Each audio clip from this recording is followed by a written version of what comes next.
জ্বালানি তেল নিয়ে সংকট কাটছেই না। ভোর থেকে তেলের অপেক্ষায় রাজধানীর ফিলিং স্টেশনগুলোতে তৈরি হচ্ছে যানবাহনের দীর্ঘ লাইন।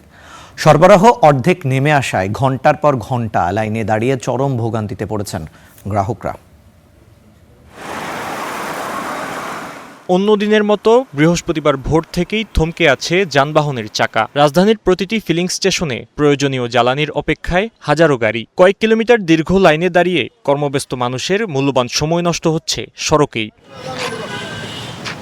দীর্ঘ ৪০ দিন পর মধ্যপ্রাচ্যে যুদ্ধবিরতির সিদ্ধান্তে বিশ্ববাজারে ইতিবাচক প্রভাব থাকলেও দেশের বাজারে এখনও জ্বালানি সংকট চলছেই।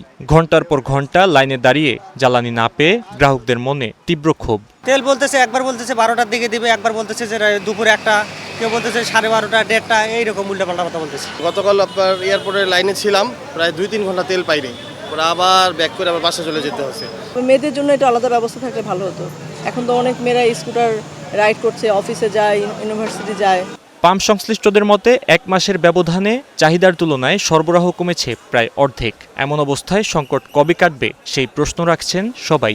আমাদের দেশের এই সংকট যুদ্ধ শেষ হইলেও আর 1-2 মাস থাকবে, কারণ আমাদের দেশের মানুষ ভাই জানেনি কিরকম। প্রাইভেট কারে ধরলেই বেড়ে দেবো। হুন্ডায় কত? হুন্ডায় তো 10 লিটার তেল খায়, প্রাইভেট কারে খায় হলো 30 লিটার 40 লিটার। এই তেলগুলো যাচ্ছে কোথায়? কালোবাজারি হচ্ছে। ইউক্রেনের যুদ্ধ, আমাদের দেশে খাদ্যপত্রের দাম বেশি। এর আগে আমাদের দেশে তো তেল তো আমাদের দেশের উৎপাদিত পেট্রোল, কিন্তু আমাদের দেশে প্রবলেম আছে।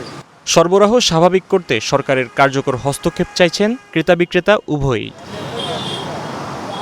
Fahim Yusuf, star news, Dhaka.